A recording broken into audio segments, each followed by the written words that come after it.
Hello, everyone. It's spooky to here, and I'm sorry for the amount of time I've been gone. I know I've been gone and keep leaving, so I do apologize for that. I know it's like Korik's Kenshin all over again. But I am back, and I hope to keep a consistent schedule this time. I know a lot of older viewers are probably not watching, or they just aren't on YouTube anymore, as it's been a couple years since I've actually started this channel, and, I actually want it to go somewhere. So, with that in mind, I have a pretty popular story for you all tonight.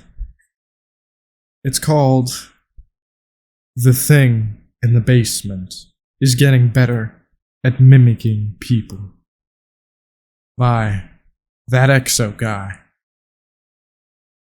Go ahead and curl up and please enjoy. I never had a close relationship with Sarah, my older half-sister. She was born out of my dad's earlier marriage, so by the time I came into the picture, she was already a teenager. We didn't argue or even fight. We simply never spent time together. I was starting kindergarten when she moved out, and she wasn't thrilled about having a younger brother. I barely saw her as I got older, meeting only occasionally during holiday get-togethers or the once-in-a-blue-moon visit. But we were on good terms, so when the cops called us a few days ago to let us know they found her body, I was devastated. Some neighbors apparently called 911 when they heard screams and saw smoke coming out of the house. After the firefighters put out a fire in the basement, they found some charred remains that they assumed were hers. They couldn't identify her given the body's state, but all of the evidence pointed towards an accident. She didn't have a husband or kids, so the duty of burying her fell on us. The funeral was what you'd expect under such circumstances. Lots of crying and mourning around a closed casket. But the deed was done. I was left an only child, and a few days later we took to scouring her house and doing an inventory of her belongings. It was an all-around unpleasant experience on many levels. It felt so wrong to go through her things like that. But with her only living relatives being my father and I, we inherited her house and possessions. We decided we didn't want them, so we'd sell almost everything. The plan was to only keep some of Sarah's stuff as mementos, things like pictures and whatnot. I went along with Dad to help, and we went room by room, cataloging items one by one. Given the small size of the house, it went pretty fast, but we started late into the day, and so we wouldn't be able to finish by nightfall. One of the detectives wants to drop by later, he says. Some more investigating to do, my dad said as we were getting ready to leave. He asked for someone to stay here tonight, but work won't allow me. Could you do it, champ? Sure. I mumbled, not in the least thrilled about the prospect. Dad packed a small box of trinkets in his trunk, and off he went home. The only room we hadn't gone into was the basement, and I wasn't about to do it myself. The wooden door leading into it was wide open, charred by the fire and black with soot. The basement itself was in a similar condition, ravaged by the fire and by the firemen's attempts to put it out. It unnerved me to no end, so I dragged a chair out on the porch and spent the evening there. I smoked half a pack of cigarettes and drank some old beer left behind in the fridge, all while the neighbors regarded me with curiosity. A few of them even approached me, giving me their condolences when they found out I was Sarah's younger brother. The detective finally arrived at sundown, pulling onto the street in an old beater car. He looked like your average guy when he stepped out, dressed in a cheap suit and a loose coat hanging on his shoulder. "Hello, I'm Detective Marcus," he introduced himself. "Clancy, Nice to meet you, Detective. Likewise. I'd offer you a beer, but I assume you can't drink on duty. Might as well, Marcus said with a shrug of his shoulders. I'm off the clock and I'll be here all night. That took me by surprise, but who was I to argue with the man? I fetched him a chair and a beer, so he sat down and lit up a cigarette as well. We had some admittedly awkward small talk, but the subject quickly moved to Sarah and her death. Marcus asked the usual questions. Was she depressed? Did she go out, or was she a shut-in? Did she have any friends or romantic partners he could question? All perfectly reasonable questions meant to dig up new leads, but I was the wrong person to try and answer them. I wasn't particularly close to Sarah, so I didn't know most of the answers that Marcus wanted. Don't worry about it. I get it, he reassured me. I don't speak much with my old man, for example. Couldn't tell you his birthday if you put a gun to my head, let alone what he's up to these days. It's just, I never imagined she'd go like this, you know? I'd have made an effort if I knew. Don't beat yourself up, kid. What's done is done. It was getting late, and darkness settled, so we went inside. I led Marcus to the living room, and he shared some of the case details with me after we made ourselves comfortable. The reason I wanted to stay in the house overnight is this. As he spoke, he pulled out a smartphone and browsed some files on it. I'll warn you, they're pretty disturbing. If you want me to stop it at any moment, just say so. He pressed play on an audio file, then laid the phone down on the small table between us. We both leaned in, as Sarah's voice resounded from the speakers. I'll do my best to write down what she said from memory, as I don't have access to the recordings. Recording 1. Is this app working? Test. Oh, okay. Well, my name is Sarah. I moved into this house 2 days ago, and, I heard some strange noises last night from the basement. I'm kinda paranoid right now, 'cause I live here alone. So, I'll leave my phone out to record them and hopefully find what's up. Recording 2. Some breathing is heard in the background, and the phone gets set down. Footsteps walk away from the microphone, then it's quiet for a long time. Marcus skips through most of the recording as it's nearly 9 hours long. About 2 hours in, around midnight, the microphone catches a distant crash. Some skittering follows, sounding like a cat running around on bathroom tiles. It goes on for a few hours with long pauses between bouts. What the hell? I let out. Marcus paused the recording and looked at me. Do you want me to stop it? He asked. I contemplated his offer. On one hand, whatever followed had the potential to traumatize me for life. But on the other hand, the sheer curiosity would eat me up alive if I didn't find out more. So I gave in and told him to let it play.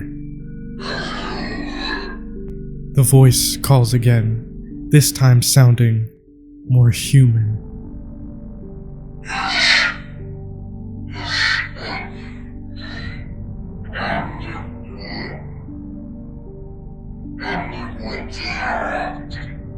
No one answers it.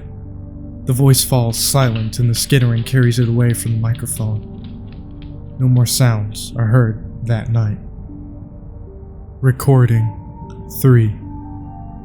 What the hell? I knew it! Someone's living in my basement!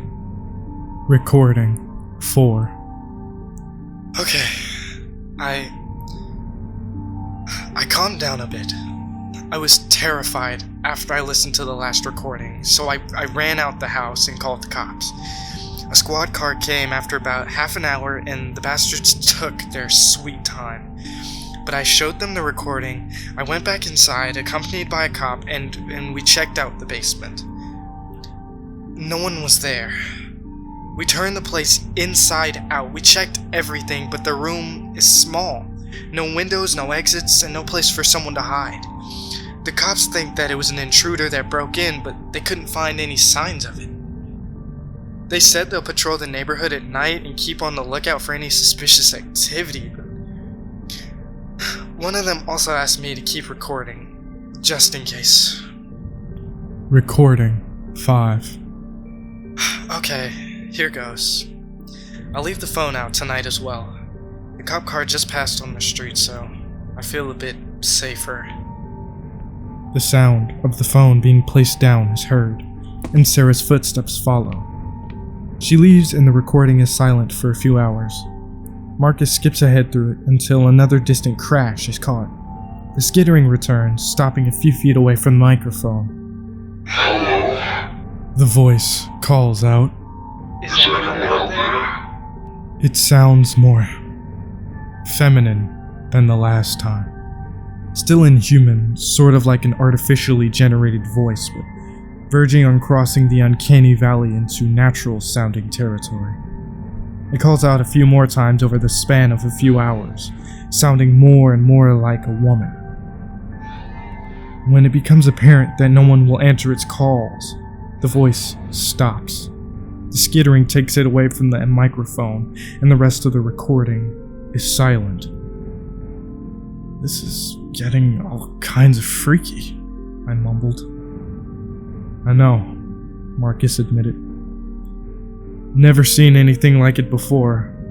Do you recognize the voice by any chance? Not a clue, I admitted. It doesn't sound familiar. I was afraid that would be the case, Marcus said with a sigh. Sarah confirms a possible identity to the voice in a later recording, but I wanted to double check. Then maybe show it to Dad, I provided a solution. He was closer to Sarah than me, he might have an idea. Marcus fell silent for a long moment. He joined his hands beneath his chin and leaned forward, propping his elbows on the table. The look in his eyes turned grim and worried. I'm sorry, Sonny, he said out of the blue.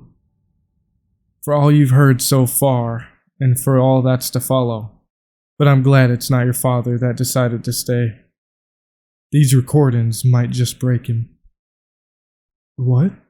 I asked, dumbfounded. What's that supposed to mean?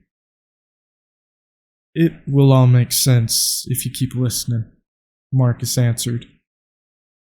The change in his demeanor was strange, and the night took an unnerving turn.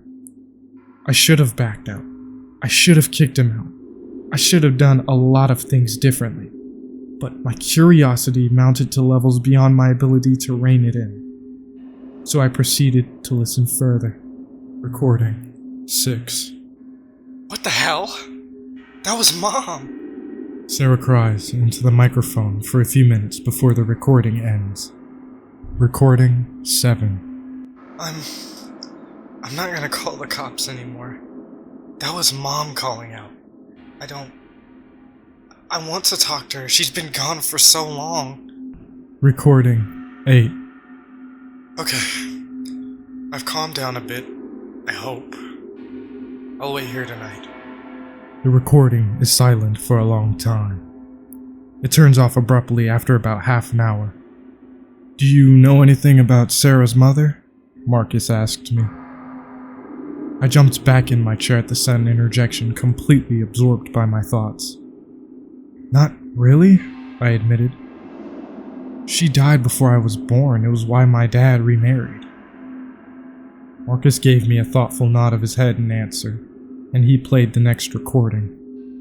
Recording 9. It's back. I'll start another recording. The scurrying returns. Sarah's breathing is audible in the background, and it gets faster as the sound approaches her. A chair creaks, presumably as she gets up, and her footsteps join the skittering in the background. Hello?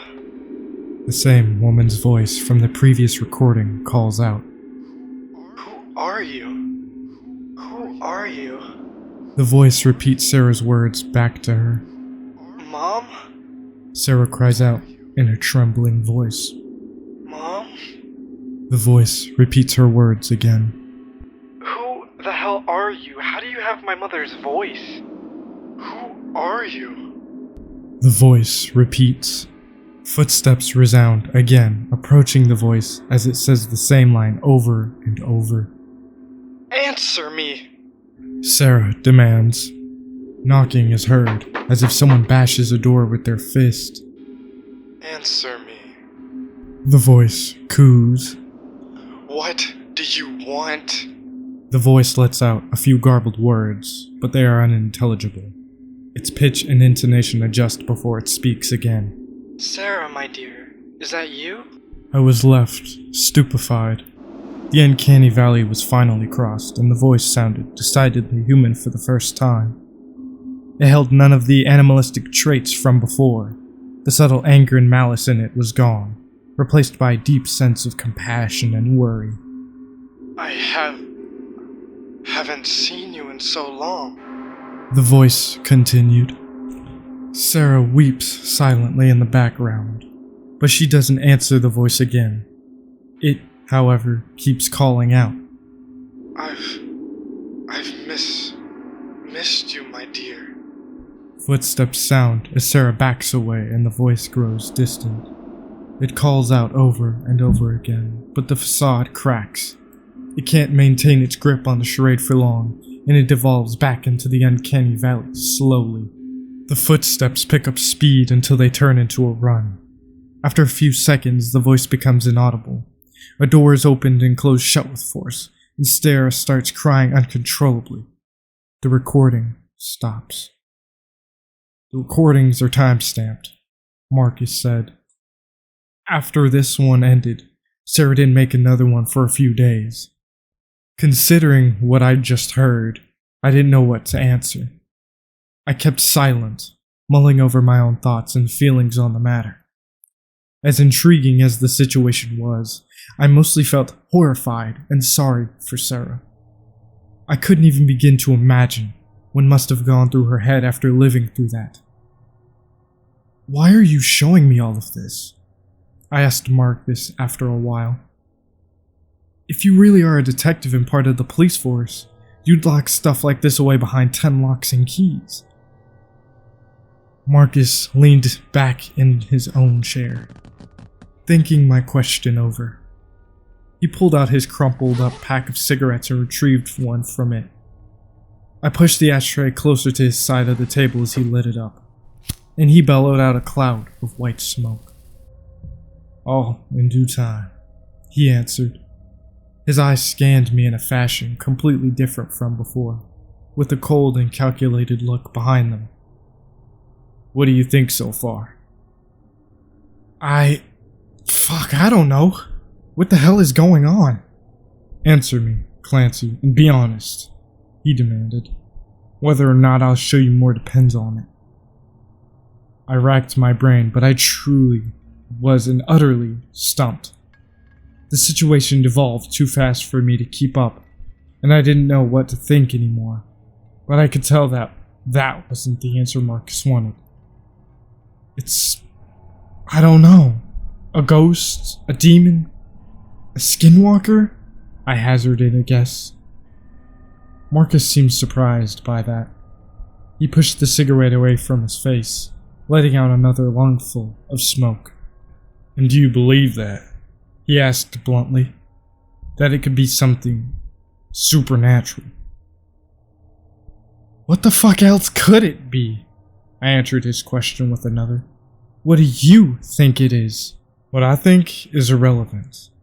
I want to know what you believe. That's what I believe, I answered. I didn't know Sarah well, but she wouldn't fake something like this. So either she was haunted by something or you're messing with me. That's the correct answer, Marcus said with a satisfied smirk. He put out the cigarette in the ashtray and leaned over the phone, placing a finger over its screen. So how about it? Do you want to hear more? Why would I want that? Do you or do you not, Clancy? No hard feelings either way, I can't force you to listen. Yeah. Start the next one. I don't know for sure why I decided that. We could sit here all day while I blame curiosity or more likely, stupidity. but those answers would be half-truths at best. It didn't feel like a want at the time. It felt like a need. I needed to go through with it. I needed to hear all of it. The reasons I felt that way didn't matter at that moment. "I have a good feeling about you, kid," Marcus mumbled as his finger tapped the screen and started the next recording. Recording 10. I don't know what to do anymore. It's driving me nuts. Whoever's messing with me comes back every night. I hear them even now. The microphone picks up footsteps and a door creaks open slowly. Faint mumbling comes from the distance, accompanied by the familiar skittering.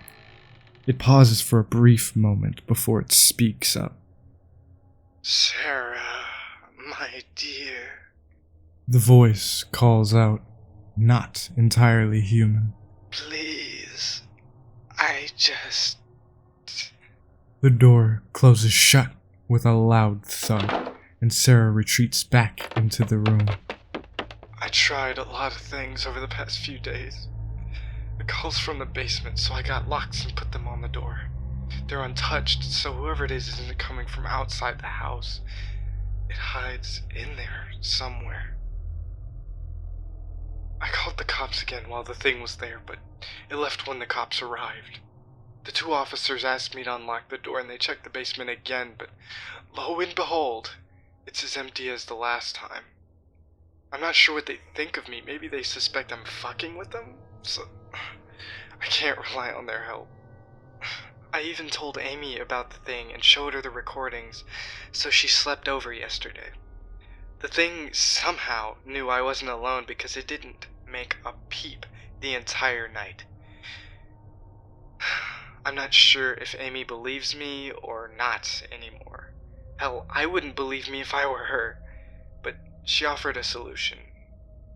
Get a roommate or a boyfriend, someone to live with me.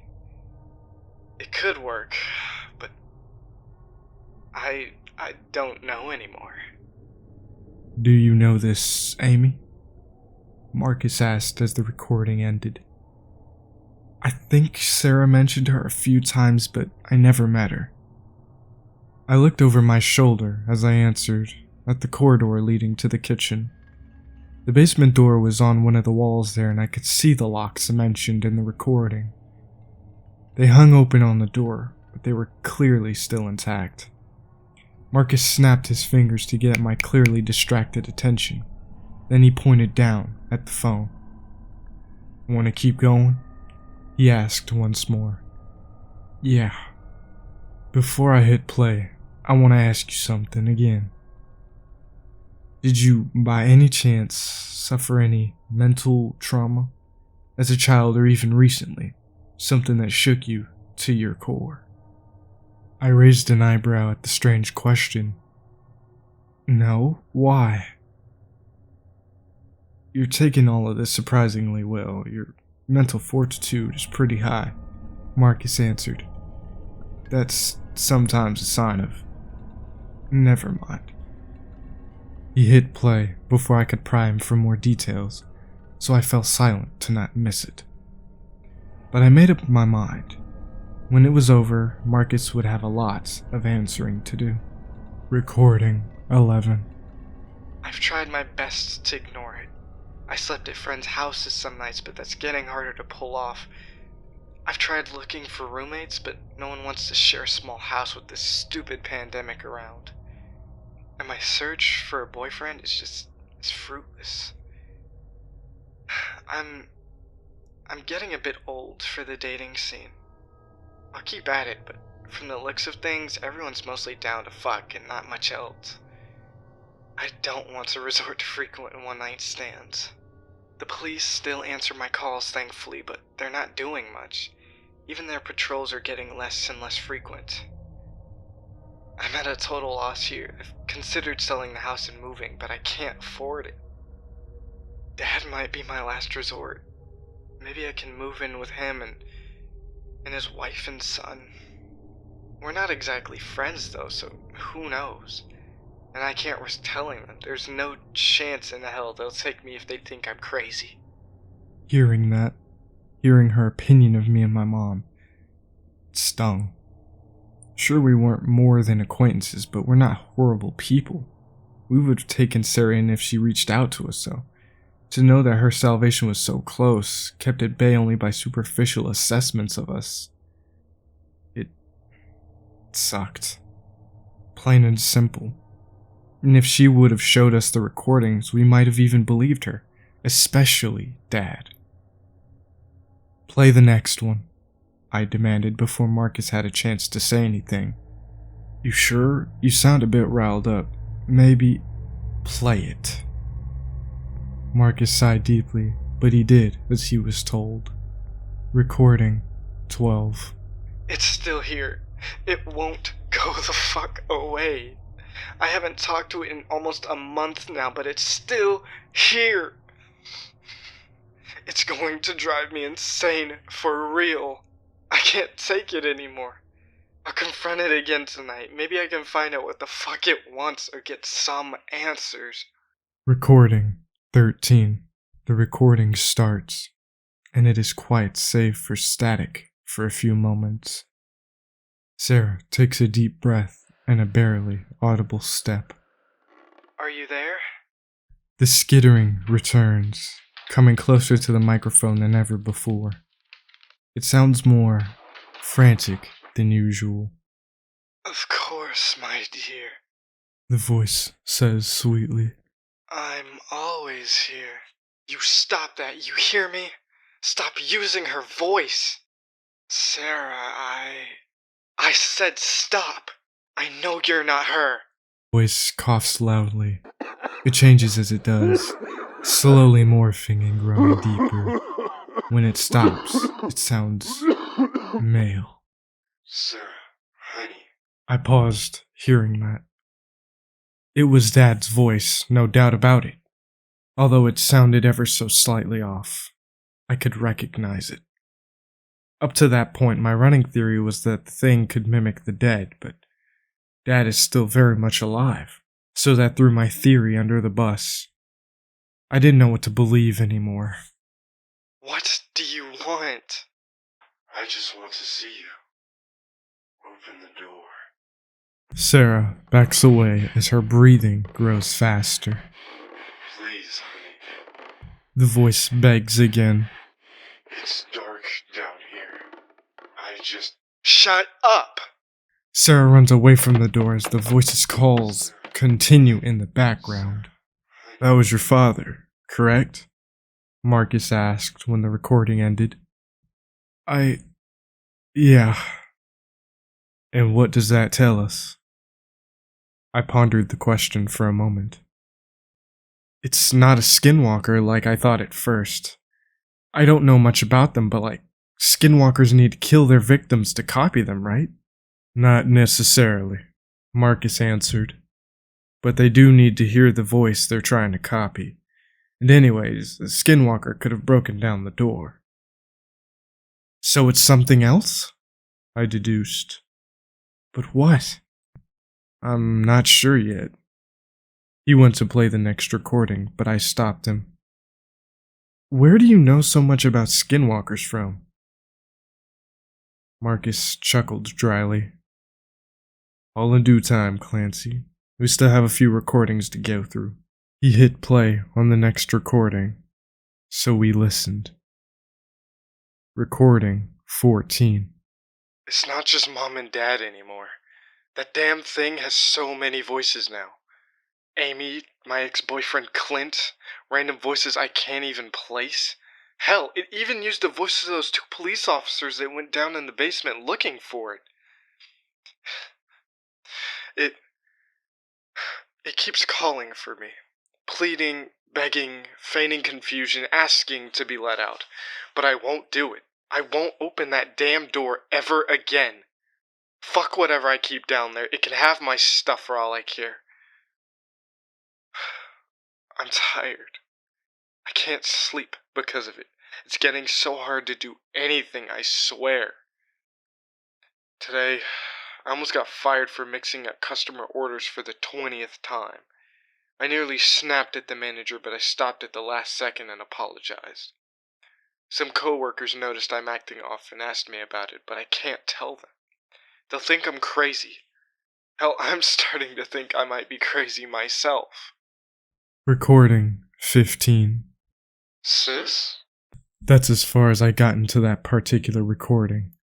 I slapped my hand over the phone with enough force to send cracks into the glass surface of the table.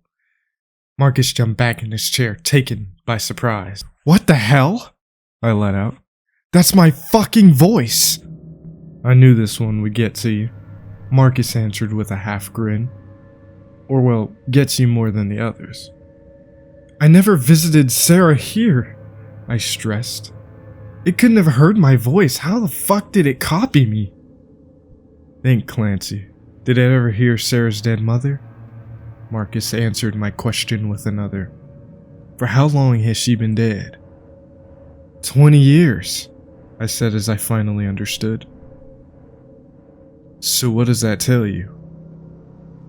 "It doesn't need to hear people's voices." "Correct," Marcus said, satisfied by my breakthrough. "So what, it can read minds?" "Maybe," Marcus said, scratching his chin. "At the very least, it can form a connection with people. But until we catch it and see for ourselves, I can't say for certain." "Catch it?" I echoed his words. "Is that what this is all about? You want to catch it?" Marcus wiped his smirk off his face and looked at me intently. "Yes, Clancy. Either catch it or kill it and solve your sister's case." "So what? Are you..." But Marcus didn't let me finish. He pushed my hands away from the phone's screen and hit play on the recording, interrupting me. "All in due time," he repeated once more. Sis, are you there? It repeats in my own voice. It's been some time since Sarah's first recording of the mysterious voice, and it sounds thoroughly human at this point. No more cracks in its facade can be gleamed. Listen to me and listen well. I won't put up with this anymore. You have tonight to leave my house and leave me the fuck alone. I'll go to bed, I'll plug in some earphones, and I'll ignore you. If I hear you again tomorrow night, you can bet your ass I'll come down there and end you, whoever or whatever you are. Understood?" She sounds different somehow. Worried, tired, manic. "Please, sis, for fuck's sake, open the door and let me out." "And why would I do that? How'd you get down there anyway?" Fuck, I don't know. I can't remember, but it's scary down here. Let me out, please." It copies your mannerisms well. It's spot on, actually, Marcus interrupted. "It does," I admitted, feeling the color in my face draining little by little as I listened. Given enough time to learn, that thing could be a top predator. "And let me guess, you can't let that happen?" "We can't let that happen," Marcus corrected. "All in due time," I replied and pushed play on the recording. Sarah doesn't say anything else. Her footsteps carry her away from the basement door, and the voice pleads in the background. It shifts back and forth between different people, quick and almost seamless. For short periods of time between the adjustments, glimpses of animalistic nature make it through. The recording ends after Sarah closes the door to her bedroom. Recording 16. "Okay, so I can't get a firearm, and I don't have the money for that. And I don't even know how to handle one anyway. And fuck me, gasoline's getting pretty expensive too, but I could afford a canister worth a few gallons and a box of matches. The current plan is simple. I'll fuck that thing up if I hear it again tonight. I'll pour gasoline into the basement through the crack beneath the door, and I'll light it on fire from up here. Fuck the house. Fuck the authorities. Fuck the repercussions. I can't let it live. I don't care if I end up in prison or a loony bin so long as it dies here." "My God, Sarah," I mumbled as the recording ended. Hearing her in that state of mind broke my heart. No one deserved to go through what she did, and the fact that we didn't help her sooner, that none of us made an effort to be in her life, ate me up inside. We could have made a difference. I could have made a difference. Maybe then, this tragedy would have had a better ending. "There's only one more to go," Marcus said. He leaned over the table and slapped a hand down on my shoulder, giving me a tight squeeze. I nodded my head as I felt tears forming at the corners of my eyes, and signaled for him to play it. Recording 17. The fucker is still here. I warned it. I tried to be nice. I really did. What more could anyone ask of me? A liquid sloshes around in the background, presumably the gasoline. Her breathing is strained and close to the microphone. Metal rings out as it hits the floor. Sarah? It calls out, in the voice of her mother. I warned you. Something topples to the floor, and the sound of rushing liquid is heard.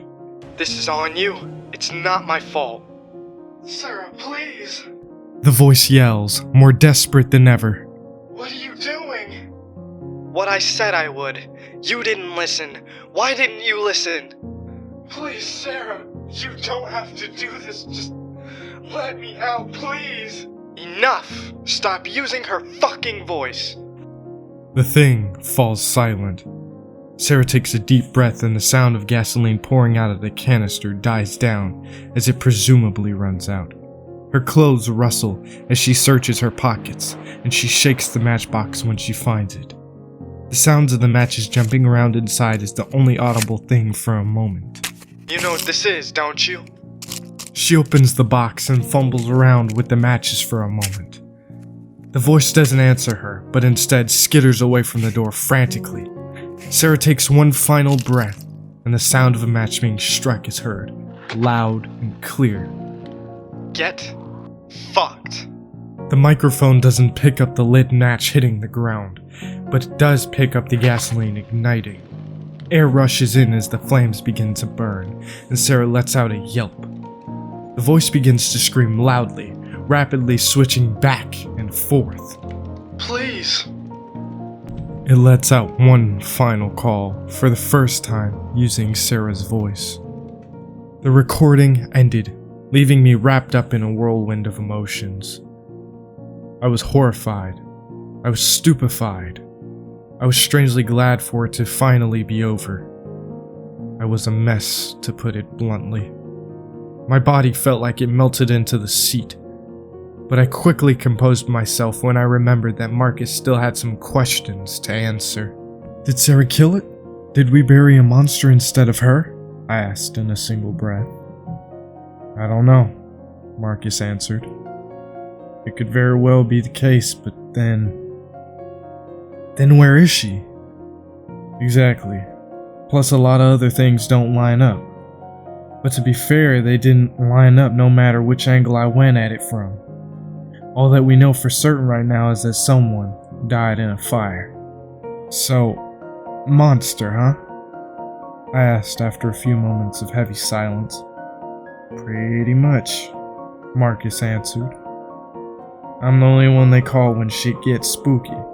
And let me tell you, this shit is very fucking spooky." "Okay, but all of this still doesn't answer the most important thing. Why show me this? Any of this?" I asked. Marcus lit up another cigarette and leaned back in his chair.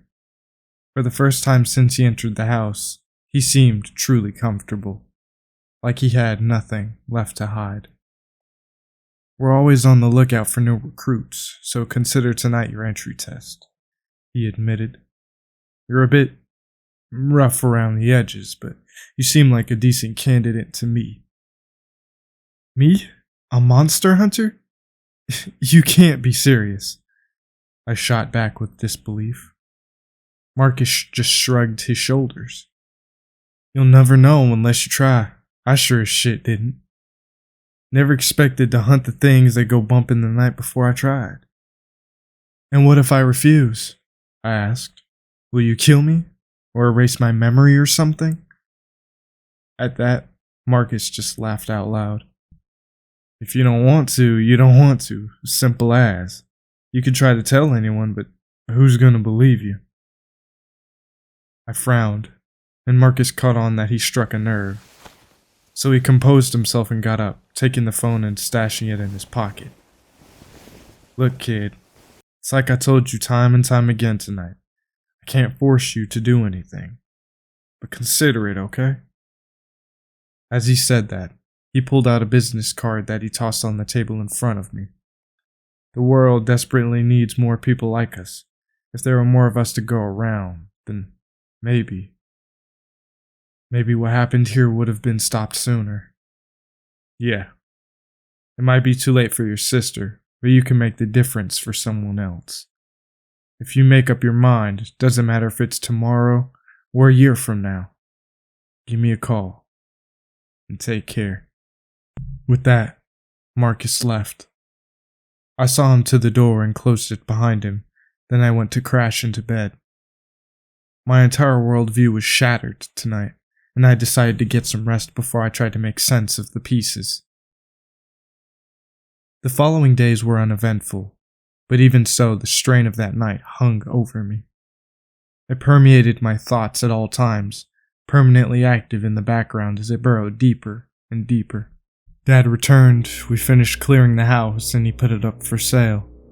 But I couldn't focus on that. Not when every other thought I had was about those damn recordings. In the end, I had to stay over for a little while longer despite my constant complaints.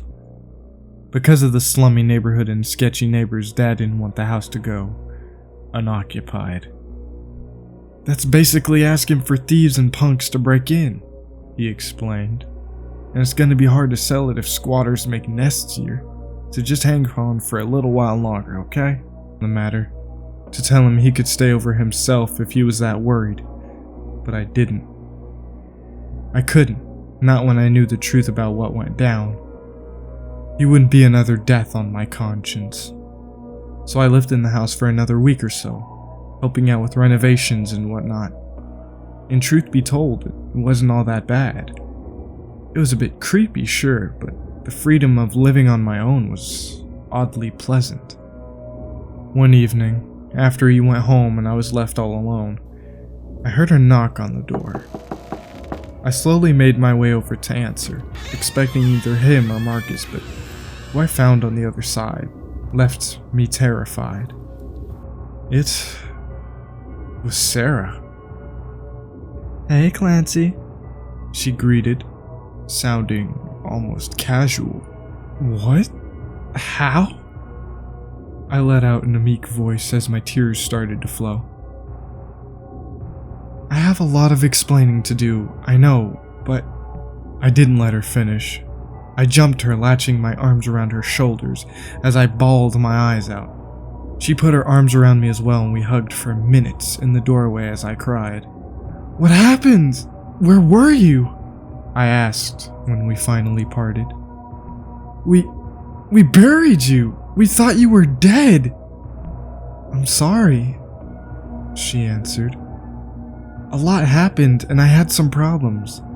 I ended up running away to a friend for a while and..." She sighed. "It's a long story, okay? And very crazy." "Tell me about it," I said, rubbing away the tears. "Call Dad and tell him to come over. He needs to know you're okay ASAP." "Actually, it would be better for you to do it. I don't want to give him a heart attack." "Good point," I admitted. "We kinda got rid of most of the furniture, but make yourself comfortable. I'll call him and join you. Don't take long," she said, and went inside to find somewhere to sit. I watched her walk down the corridor towards the kitchen, pausing by the basement door. She looked at it for a long moment, then she continued on her way. I pulled out my phone and Marcus's card, unsure about what to do. The thing's facade was good, damn near perfect. But as it spoke those last words, its voice cracked just a little.